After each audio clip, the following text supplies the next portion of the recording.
Adolf Hitler is the very personification of evil. Hitler is the most genocidally evil dictator that there ever was. He is responsible for the deaths of 6 million Jews, hundreds of thousands of Slavs, gypsies, homosexuals, and people with mental and physical disabilities. The screams, the horror of men, women and children, piled on top of one another. Horror scenes worse than Dante's Inferno would be enacted. This is the story of a man so diabolical, he convinces a nation of sophisticated, civilized people to be complicit in his sickening crimes. Planned, organised, industrial-scale destruction of a whole people. That is new. That is something horrifically new. And how a man born like any other can turn into the most malevolent dictator the world has ever seen.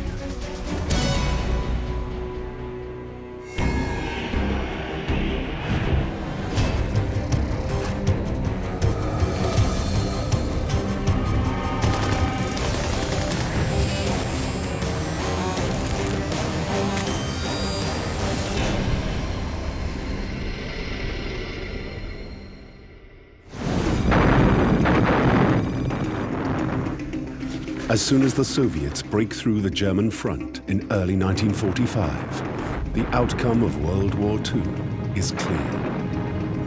The Nazi Führer, Adolf Hitler, knows defeat is inevitable. Even so, on January the 30th, the 12th anniversary of his assumption to power, he makes one last public address. I expect every German to do his duty to the last, and that he be willing to take upon himself every sacrifice he will be asked to make. For 10 minutes, Hitler warns his people that after the war, the European nations would not be able to withstand Bolshevism, and calls on them to rise up against the Soviets, even if it means all of Germany will come crumbling down. He was a Samson who wanted to pull down the pillars of the temple upon him. For the Führer, he and the German state are one. What he wants, it wants. And if he dies, it must die too. So Hitler orders his men to carry out the Nero Decree, the destruction of his country's infrastructure as a punishment for its defeat. Yet the lingering question to this day is not that this madman is losing the war, but how someone who holds such deranged views came to power in the first place.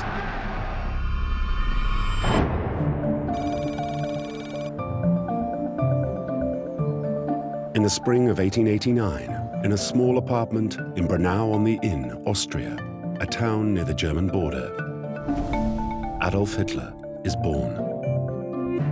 The fourth of what will be 6 children for this devout Roman Catholic family, young Adolf is quickly acquainted with death as he witnesses 3 brothers and a sister die in infancy. Then there's his father, Alois. He was someone who would come back home having had a drink and would be violent, would be abusive. He didn't spare the rod. He thrashed Hitler, teaching him from very early on that might was right and that strength and brutality were allied to domination. Some beatings are so bad that his mother, Clara, throws herself across her son to take the blows herself. According to her doctor, Eduard Bloch, she was above all absorbed in the care of her children. And although Adolf was not a mother's boy in the usual sense, I have never witnessed a closer attachment. In 1900, Hitler moves to Linz and enters high school, where he is introduced to a doctrine that will influence him his entire life. It will give him a sense of purpose he never had. He had a history teacher called Leopold Puch, who was fired up with the idea of German nationalism. Austria is part of a vast empire with ancient roots. Germany is then a newly created country dating from just 1866. Both peoples speak the same language, and a radical idea is dawning that the two should become one. It was melding together extreme nationalism and patriotism to make a person believe in their country passionately and be part of their racial community.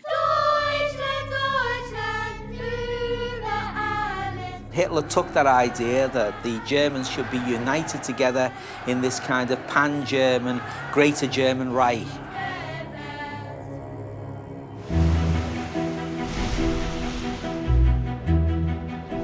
In 1907, at just 16 years old, Hitler leaves school for the Austrian capital, Vienna, one of Europe's greatest cities. The young Hitler is armed with a thick set of drawings, determined to train at the prestigious Academy of Arts. Over 100 candidates apply. 28 are to be chosen. He submits drawings. These are examined, and in the notes that they left the examiners, they say, reasonable drawings, heads very poorly done, no great talent. We do not recommend admission. Rejection is followed by deep personal loss when his mother Clara dies of cancer. Then comes a final blow. He is rejected by the Academy again. His second rejection is the more disturbing one because this was absolute now. He had no chance of returning. Hitler plunges into a deep depression. He makes no attempt to find a job and joins the multitude of men out of work. Finally, he ends up in a homeless hostel, an experience that will brutalize him forever. I owe it to that period that I grew hard and am still capable of being hard.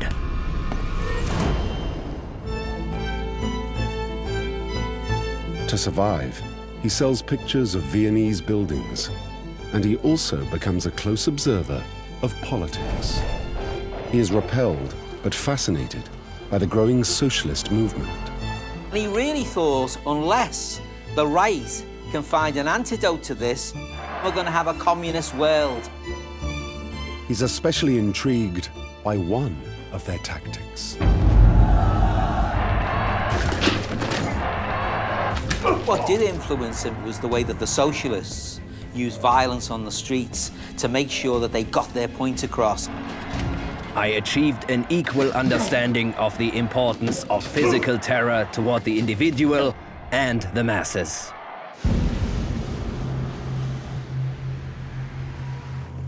Other observations start stirring in Hitler's head. Vienna in 1910 has a huge Jewish population. There are more than 175,000 Jews living in the city, and Hitler starts to loathe them.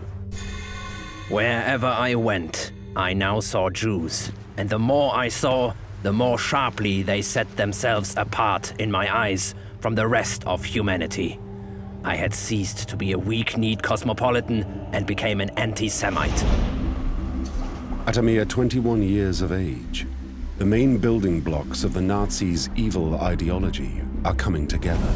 Intense personal hardness, extreme nationalism, a belief in the use of violence and terror, and a loathing of Jews. Vienna was and remained for me the hardest, though most thorough school of my life. In it, I obtained the foundations for a political view which never left me. Then in August 1914 comes an event that will affect Hitler and all German-speaking peoples in a most horrific way: World War I.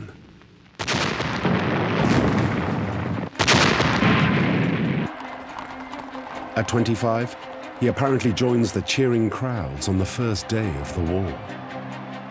There's a famous photo of him in the midst of a crowd in the Odeonsplatz, grinning broadly at the announcement that war had broken out. Smiling because he really thinks that Germany can make its bid for European power, and he wants to be part of it, and on that very day, he signs up to fight for the German army. The young German nationalist, Adolf Hitler, joins a Bavarian infantry regiment as a messenger. His job is to take vital information up to the front line. But carrying messages was not a safe option. The regiment suffered very, very high casualties indeed, and Hitler had found out that he wasn't a coward, that he could stand the fact that bullets were whizzing all around him. In his first year, Hitler is awarded the coveted Iron Cross for bravery. He also shows his characteristic refusal to compromise. When German and British troops meet in no man's land on Christmas Day 1914 to sing carols, he will have no part of it. How dare they, he said, fraternize in a war? These are the enemy. We can't shake the hands of the enemy who we're going to kill. No, this war was a fight to the finish, and he wanted Germany to win it. But in 1918, his luck runs out. At the Battle of Ypres, he's blinded by a British poison gas attack.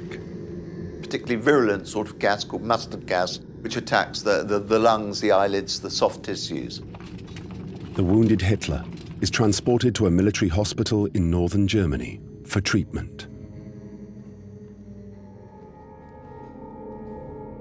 Usually, when a soldier is particularly affected by that attack, he is blinded, but the blindness goes away in a few hours or days. But strangely, Hitler's eyesight doesn't return. His doctors can't understand it. One story goes, they ask a leading German psychologist, Edmund Forster, to take a look at him. Forster concludes that his blindness is hysterical, not physical. He prescribes that the only way to cure Hitler is to boost his ego. Forster hypnotizes Hitler and tells him that he is blind, but as God has made him an exceptional person, he can regain his eyesight again through sheer willpower. Hitler would have learned that despite his humble rank and his humble background, he was a special being. And the idea that he had been singled out by destiny for a special role in history. Forster allegedly tells Hitler that he is the person who can make Germany great again. It's a message that Hitler takes to heart. He is not like other men. Forster then holds a lit candle in front of Hitler's eyes and says that if he can see the flame, he's cured. The mind game works. Hitler's vision returns, and he becomes convinced he is a man of destiny.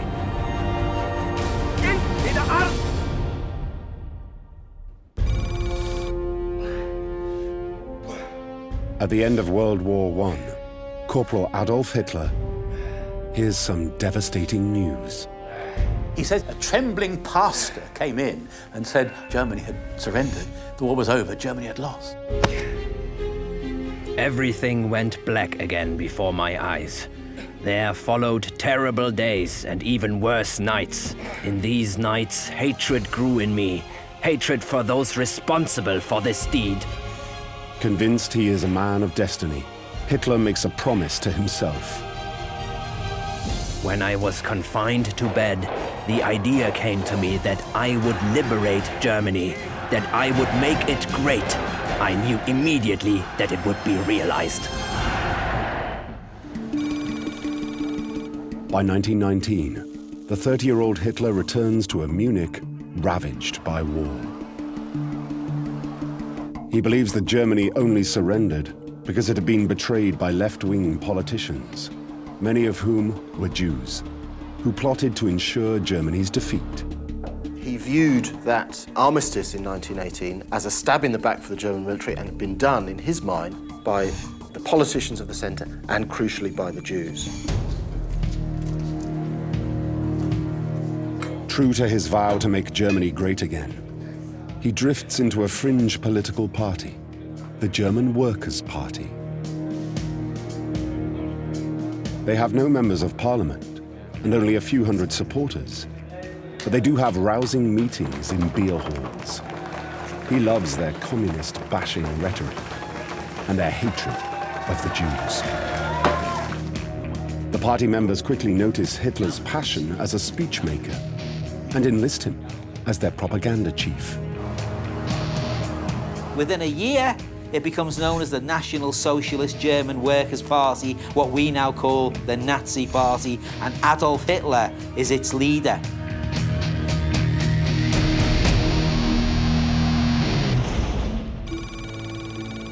Once in charge, Hitler starts to apply one of the lessons he learned in Vienna.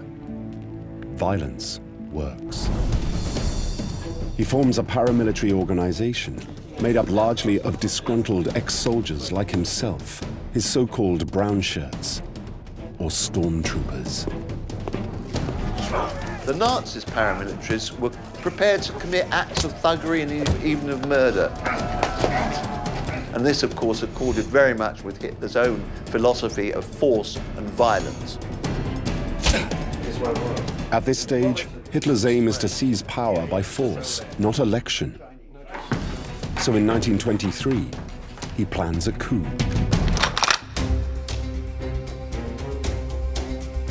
His inspiration comes from Italy. He particularly admires the rise of a new popular right-wing movement, the fascists, led by Benito Mussolini. He saw Mussolini was this giant poser with his shaven head, and everybody knew about Mussolini and the fascist party. In October 1922, Benito Mussolini marches on Rome with his 30,000 black shirts and storms to power in Italy. The evidence from Italy was that power could be seized. You didn't need to win it through the ballot box. Hitler decides to do the same.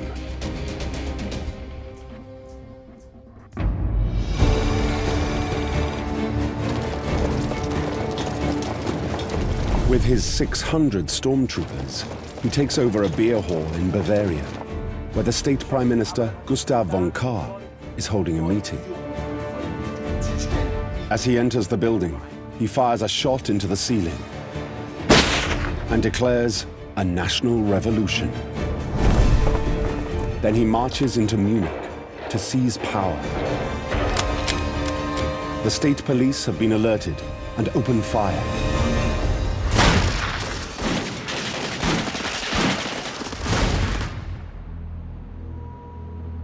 "14 Nazis are killed. Only wounded, Hitler manages to escape. But 3 days later, he's arrested and sentenced to 5 years for treason. It looks like he's finished.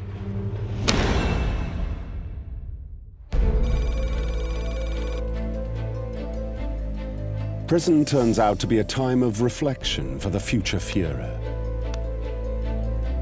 It's a chance to turn his extreme views into something that resembles a coherent political program.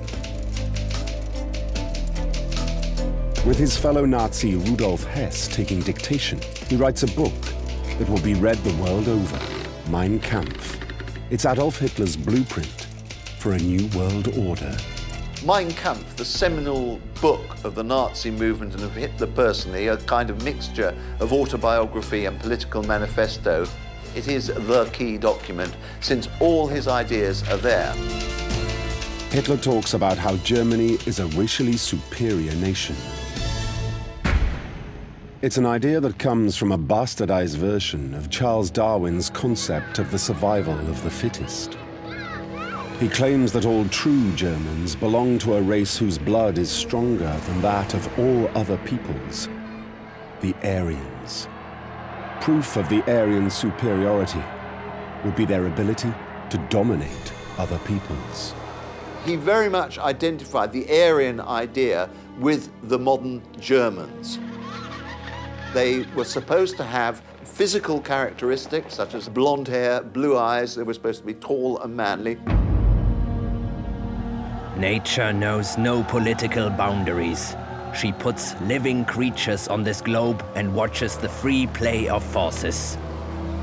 The stronger must dominate and not blend with the weaker, thus sacrificing his own greatness. They were the people who were going to be the master race in Nazi Germany, and everybody else was coming lower down the pecking order. And God help you if you were near the bottom. To no surprise, In Hitler's deranged universe, the Jews are the people at the bottom, as he refers to them, a cancer, eating away at pure Germanness. The Jews were prominent, and they were involved in finance, so banking and the loan system was tied up with Jews. Very easy there for a bankrupt nation, bankrupt in money and in ideas, to turn on the Jews as the obvious explanation. The personification of the devil as the symbol of all evil assumes the living shape of the Jew. He denounces the Jews as the agents of Germany's downfall, as an inherently corrupt enemy within who must be destroyed, must be eliminated. Anti-Semitism is nothing new in Germany or Austria, but Hitler takes extremism to extremes. Even in the early 20s, he is explicitly writing about his desire to wipe the Jews off the face of the earth. He talks about Jews being held under poison gas. So this is a very, very chilling precursor of the actuality which came to pass 20 years later with the actual Holocaust. Hitler argues that the Aryans' racial superiority should drive his foreign policy. First, they should be allowed to take back all territory that was taken from Germany at the end of World War I, and rebuild the army to become the most powerful in Europe. Then he goes further. One of the most sinister ideas advanced in Mein Kampf was the idea of Lebensraum, the German word for living space. In Hitler's view, the Germans have the right to seize land from the racially weaker peoples. This means the Slavs, in particular, the Russians. Where was space to be found? In the east. The millions of square miles stretching across into Russia. That's where Germany must expand.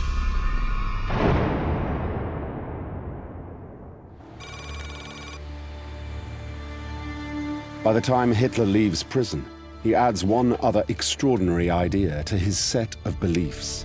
He is not just an exceptional person, he has become the Messiah. At a celebration in 1926, he announces to his friends that he will complete the work that Christ had begun, but had been unable to finish. He even claims that he is visited by an almighty power who tells him that he has been chosen as Germany's savior. One day, this belief will be shared by others.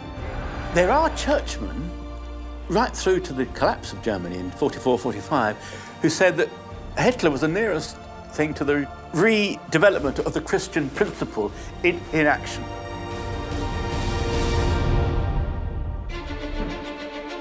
The idea that he is the chosen one now permeates Hitler's political campaigning as he attempts to take the Nazis from a party of violence to one that can win an election. A plane carrying Hitler would circle over the stadium in which he would speak, and then he would come down like a Messiah descending from the heavens.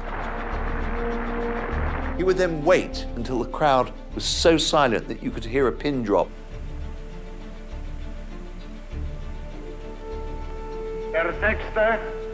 Parteitag der Bewegung geht zu Ende. Before he launched gradually into his oration, gradually building up to an enormous climax. Und festigen und auf ihren Schultern tragen den deutschen Staat, das Deutsche Reich. And this was enormously effective in winning the support of the masses. Slowly, it starts to work.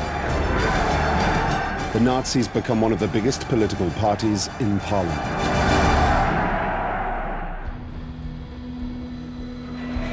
Then in 1929 comes the event that will catapult Hitler into power. The Wall Street crash and the Great Depression. Germany is hit worse than any other country when American banks withdraw their loans. Within a couple of years, 6 million Germans were out of work and really on the breadline. People start longing for a strong leader to see them out of this crisis. So the Nazis surge in the polls. In 1933, the Nazis become the largest party in parliament, leading to the once imprisoned political agitator Adolf Hitler. being offered the role of Chancellor of Germany. For a man with a God complex, it's a position he uses to decide who will live and who will die.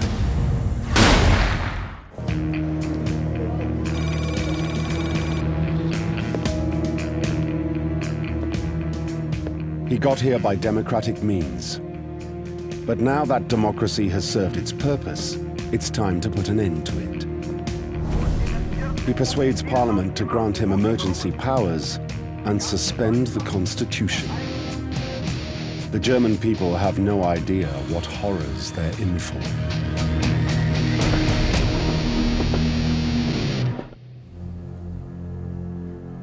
First, he begins his creation of a German master race. What Hitler wanted was a racially pure master race. And of course, this involved selective breeding, it involved the fittest in society. It was the tallest, the fastest, the fittest. In 1933, Hitler issues a law to prevent hereditarily diseased offspring. It's a racial hygiene program to sterilize parents and potential parents deemed to be undesirables from having children. 400,000 people are sterilized between 1933 and 1945, and these are ordinary German citizens because they don't fit the master race principle.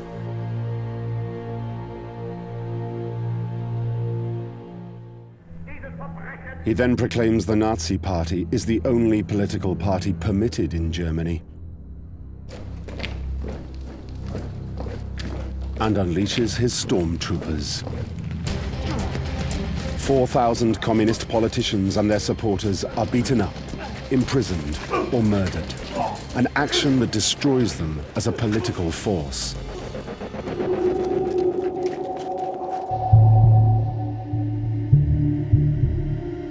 Now Hitler plots to eliminate all other political enemies, even those on his own side. Amongst them is the head of his stormtroopers, Ernst Röhm. Röhm has known him for years and is the only one permitted to call him Adolf. But Röhm is making too many independent noises for his Führer. The pivotal moment in the creation of Hitler's dictatorship is the Night of the Long Knives. Almost like a Don Corleone evening with the aim of crushing the stormtroopers. Hitler organizes a deadly trap. He orders all the stormtroopers' leadership corps to attend a meeting in the pretty holiday town of Bad Weisse in the far south of Germany.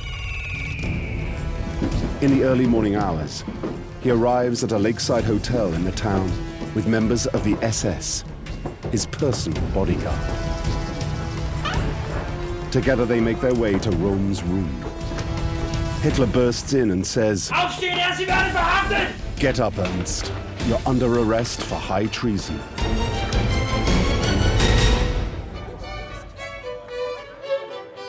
The following day, he's back in Berlin, hosting a tea party in the garden of the Chancellery for his cabinet and their families, as though all is normal.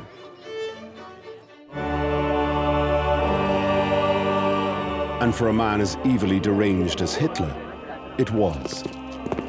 But in reality, over the last 24 hours, roughly 200 senior SA officers are arrested. Many are shot, including Röhm. Then he turns on his opponents outside the party. A code-worded phone call sets in motion what will become one of the most notorious events in Nazi history.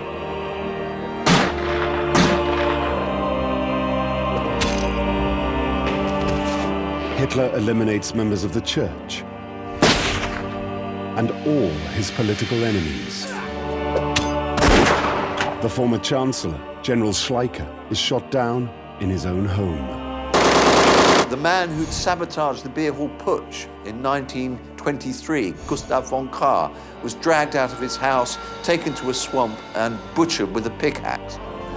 Hitler's actions hammer home that he really is a godlike supreme ruler of Germany.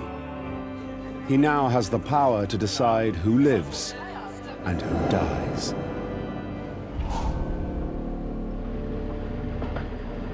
Having wiped out all opposition, he can now move on to the next phase of his revolution that he plotted in Mein Kampf, the elimination of the Jews. At the annual party rally, held in Nuremberg in 1935, the Nazis launched new laws. Marriage between Germans and Jews is prohibited. Jews are stripped of their citizenship and their civil rights. Jews eventually were forced to wear the famous yellow stars. Brutal, menacing stormtroopers stood at the entrance to the stores with placards saying, "Don't buy from Jews." 3 years later, Hitler goes a stage further. His stormtroopers unleash their unique brand of terror throughout Nazi Germany and Austria. They call it the Night of Breaking Glass, or Kristallnacht. 1,000 synagogues are burnt, and 7,000 Jewish businesses are destroyed. Jews themselves were physically attacked, scores of them were killed, swastikas were actually carved into their flesh. 30,000 Jewish men are arrested and sent to concentration camps, where most will perish. For the first time, the German people can see what Hitler's anti-Semitism really means. 250,000 Jews flee the country, but over 200,000 still remain.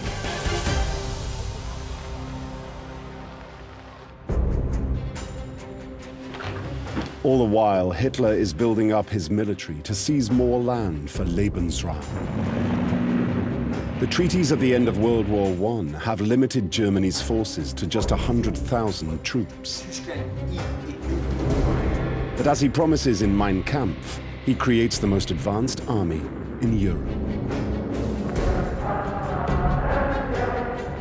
We have the whole of Germany militarized, motorized, rearming at a rapid pace under his direction, and it is a country utterly transformed.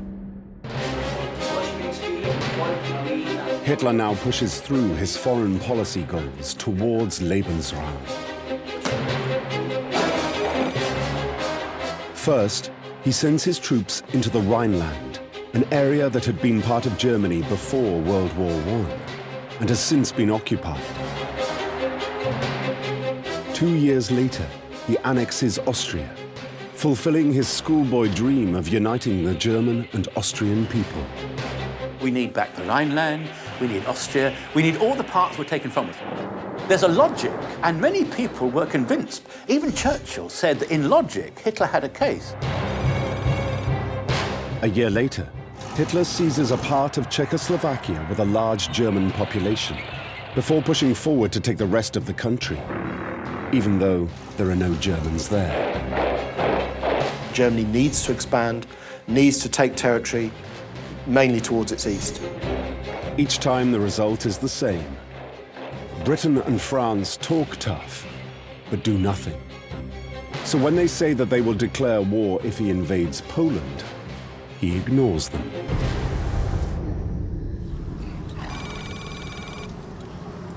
On September the 1st, 1939, Hitler attacks Poland. World War II begins.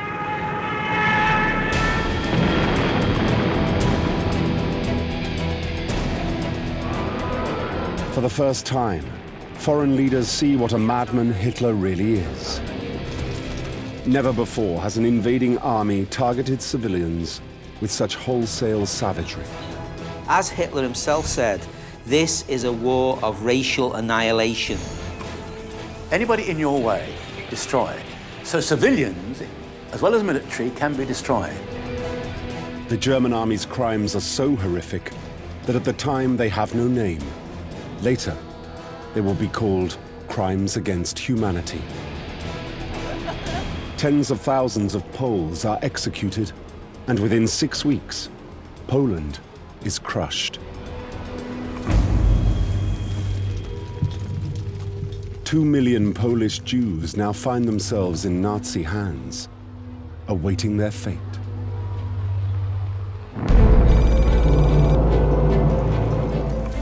In the spring of 1940, Denmark surrenders, and Norway is taken. From May through June, Hitler's tanks overrun France and the Low Countries.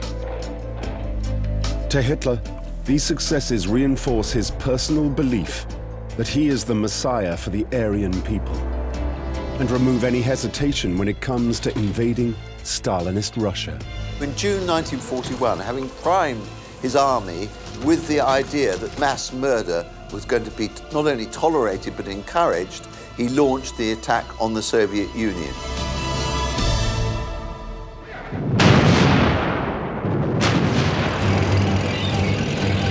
The Führer regards this invasion as Germany's final struggle for Lebensraum, the living space, which he promised in Mein Kampf. And he commands his troops to flout the rules of war. As Slavs are racially inferior to Aryans, they do not deserve mercy. Soviet prisoners of war are sent to starvation camps, where 2.6 million perish from hunger, and another 500,000 are murdered. Even so, the evil Adolf Hitler is truly capable of, hasn't even started. By July 1941, his armies have invaded Poland and the Soviet Union countries, containing millions of Jews. Now at last he can enact the most evil of his racialist ideas, that the Jews are a cancer that must be cut out. In pursuit of Hitler's insane ideal of physical and mental perfection, those who were deemed unworthy to be citizens of the new Reich were put to death.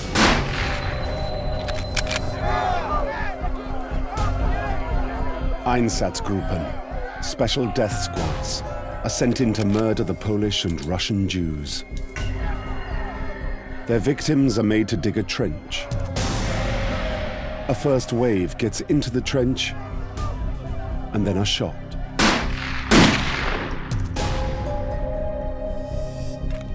The next group get in and are shot and are laid on top of the first group. And on and on.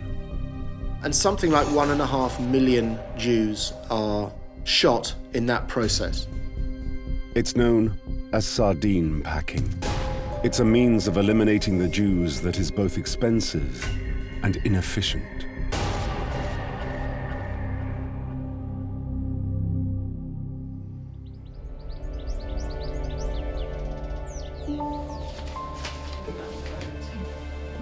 In top secret, Hitler's henchmen are experimenting with other forms of mass murder.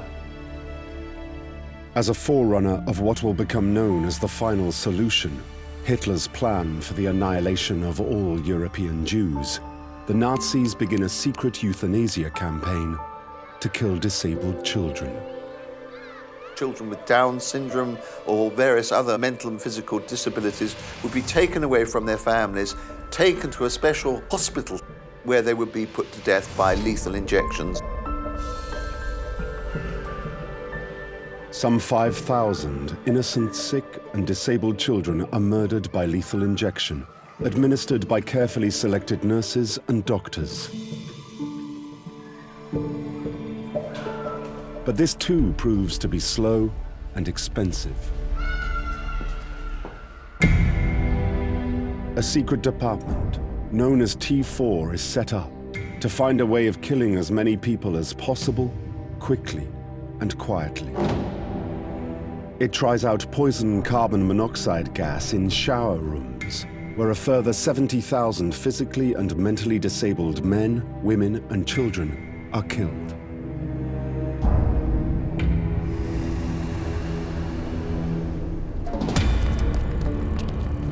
When the truth about the killing emerges, people are distressed that their friends or family members might be targeted. Euthanasia went beyond what had originally been planned, so much so that many Germans, learning of it, began to protest. And he withdrew it, the programme, in late 41, realising that he'd gone beyond what they would accept. Their protests teach the Führer that Germans don't like seeing mass slaughter.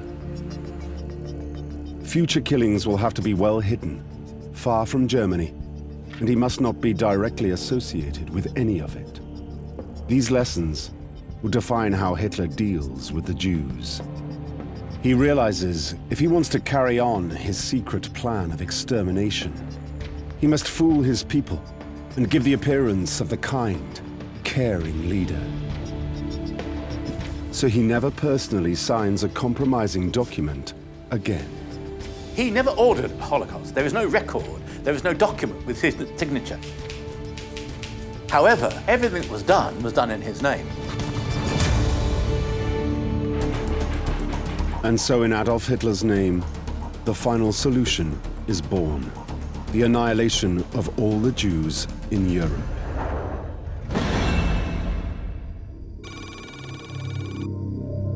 By December 1941, his final solution is underway.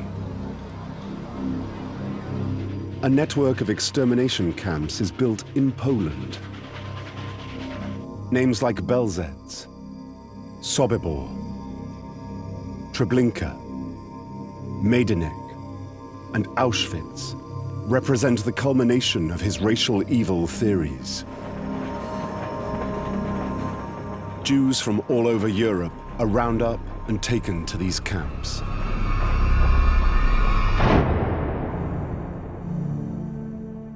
On arrival there, of course, some would have died, but would have perished of hunger and thirst on the journey.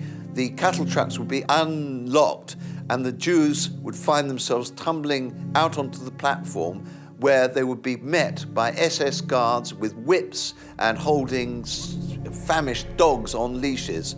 They would be roughly separated into groups. Families would be brutally torn apart then and there. Some pathetic attempts were made to disguise the horror of what was happening.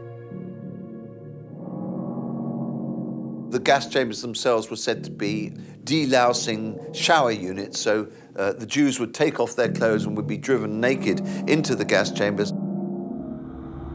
The doors of the gas chambers would then be sealed. The gas were turned on, and horror scenes worse than Dante's Inferno would be enacted. The screams, the horror of men, women and children piled on top of one another. A truly horrifying, almost unimaginable scene. Planned, organised, industrial-scale destruction of a whole people. That is new. That is something horrifically new. I think Hitler is uniquely the most genocidally evil dictator that there ever was, and fundamentally, he was going to kill as many people who were outside of his master race principle as he possibly could. Over the years, the killing machine is refined. From arrival to death of the Jewish prisoners now took less than an hour. These death chambers were easily capable of killing 12,000 to 15,000 victims every day. It culminates in the hell that is Auschwitz. Auschwitz-Birkenau, most famous camp of that period, down in southern Poland. There are 6 death camps set up, all within occupied Poland, which are expressly designed for the mass killing of human beings. It's just purely death. They're not camps in which people work or there's slave labour used. These are just pure and simple death camps. Murder on such an industrial scale creates one particular problem. Hitler needs mass participation. It involved office workers, train drivers, transportation of people, workers who worked in the camps, Nazi bureaucrats who had wives back in Germany. Nobody could be unaware about what was going on in the Holocaust because, of course, it involved everyone. To make the Holocaust socially acceptable, Hitler's solution is to blame the Jews for their own destruction. If the international Jewish financiers should succeed in plunging the nations once more into a world war, then the result will not be the victory of Jewry, but the annihilation of the Jewish race in Europe. In that statement, Hitler attempts to absolve the German people of any guilt. The Jews are made responsible for their own misery. By the end of 1944, 6 million Jews are murdered on his approval. Hitler believes he's finally achieving his dream, but ultimately, he will be proved wrong. Those inferior people he so detests are now closing in on him.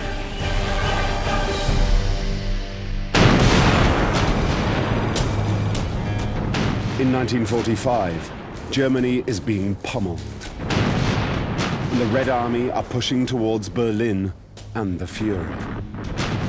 It's an ultimate irony that the regime which was destined to last 1,000 years, in fact, only lasted 12, and was in the end reduced to an underground bunker beneath the shattered ruins of Hitler's chancellery in the middle of Berlin. It's a sort of grotesque, bizarre picture of a demented dictator in the last days of his life ruling what was by then a phantom Reich. In the end, he wanted total destruction. His view was, in the ruthless struggle for life, Germany had failed him, and therefore Germany deserved to die when he died. For the Nazi messiah, Adolf Hitler, his victories are long gone, leaving him reduced to a doddery old man, high on a cocktail of drugs. Hitler is in this bunker like a cornered rat. And at his last meal with his secretaries, he is talking not about the fate of the German Reich, not about the extermination of the Jews. He's actually, the subjects of his conversation is the ideal breeding of dogs, and the fact that in his view, lipstick is manufactured in France from excrement that's scraped from the walls of the Paris sewers. One by one, his loyal cronies abandon him. One of the few people left is his mistress, Eva Braun, who he refuses to marry until the day before they commit suicide. Before his remaining advisors, the bride and groom swear they are both of pure Aryan descent. Shortly after 3 p.m. on the last day of April 1945, Hitler and his wife Eva withdraw to his private apartment in the bunker. He hands her a cyanide capsule. The decision is made. They will end their lives together.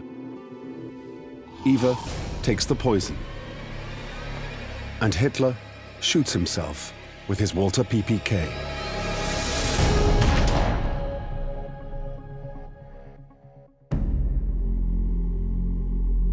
So ends the life of the most evil dictator the world has ever seen. Just over a week later, on May the 8th, 1945, Germany surrenders. Hitler's war is the bloodiest in the history of the world. And with the discovery of his death camps, everyone learns the true evil of his regime. Hitler was something uniquely different in history. He was a man who brought ethnic cleansing and murder into the policy of a war. The greatest testimony of how very wrong he was is modern Germany.